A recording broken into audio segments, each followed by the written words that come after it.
Hey guys, today in this video I'm going to be showing you how to prune basil. There are really 3 reasons why you want to keep your basil plants pruned throughout the summer, and 1 is for the overall health of your plant, 2 is to keep the basil plants really productive and keep the leaves large, and 3 is to keep the flavor at its peak. If you don't prune your basil plants, they tend to want to grow really tall and they get spindly, and the leaves that are produced are a lot smaller, and then they'll start to bloom, and once they start to bloom the flavor changes. It actually takes on kind of a bitter, more mild flavor, which is not what we want. We want them to be flavorful and productive, so we keep them pruned. And pruning is really easy. I'm going to start with this pot right here. This is a lot younger basil than my other pot. I started with plants. I did not grow these from seed. And in this pot right here, every single stem in here is actually a separate basil plant. So it looks like it's one big massive plant, but there's a bunch of little plants in here. And if you get in close, you can tell. Lots of little plants coming out. Each basil plant has a central stem and they're really easy to identify. You can see right here, this is one basil plant and the central stem is just this big, long, tall one growing right up through the middle here. And basil grows with sets of leaves and they come out either side. So right here we have one set. There's the second, third, fourth, there's the fifth right here. And if you go all the way down to the bottom, you can see this little tiny leaf that does not look like the rest of them, and that's actually not a true leaf. That's just the first leaf that emerges when the seed comes up, and so that set does not count. Usually you want to prune your basil when it's at least 6 inches tall or has 2 to 3 sets of true leaves. And so these ones are a little bit further along than I would have liked, but I just picked these up and planted them, so it's not too late. If your basil plant's already growing, you can still start pruning them back. Pruning them is super simple. I'm just going to take my clippers, you can use scissors, and I'm going to take it down actually past the 4th set of true leaves, right above this 5th set. And you can see right where this 5th set joins in with the central stem, there are 2 more branches that will form, and that's what we want to have happen. We want this one basil plant to turn into 2, and then as you keep pruning it, it'll just turn into a bunch more. Right above the 5th set of true leaves, and I'm going to make an angled cut about a ½ inch above the leaves, like so. I'll show you one more time here how you do it. This is a nice big one right here. So you can see we've got 1, 2, 3, 4, 5 sets of true leaves.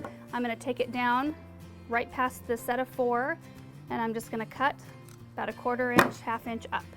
And you can see there's another set of leaves coming out of either side, and those will turn into 2 really nice big branches. Now all this basil that you prune off is totally usable. I'm going to take this inside and make something awesome.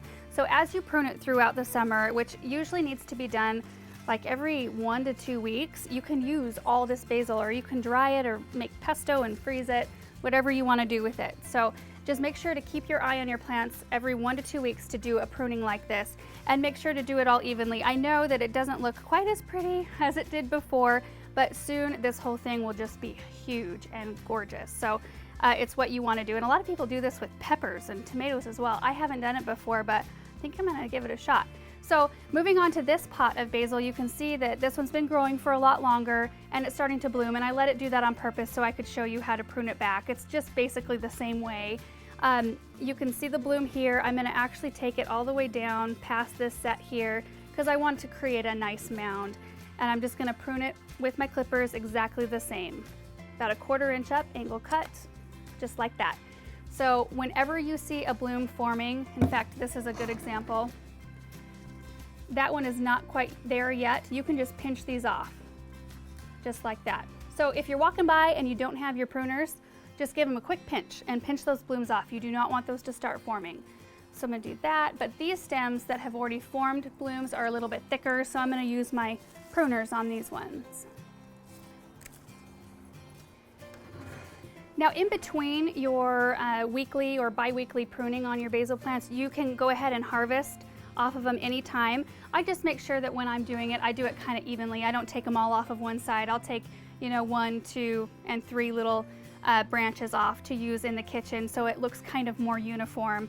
It keeps the plant growing a lot more, I don't know, pretty. It looks healthier or something when it's not all lopsided. So this one's almost done. All right, it's looking really good. So a quick recap, you want to make sure your basil plants are at least 6 inches tall or have 2 to 3 sets of true leaves before you start to prune.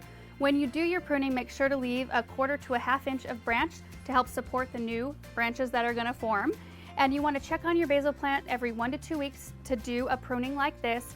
And if you see it start to bloom or start to set blooms, make sure to pinch or prune them off. And that's it.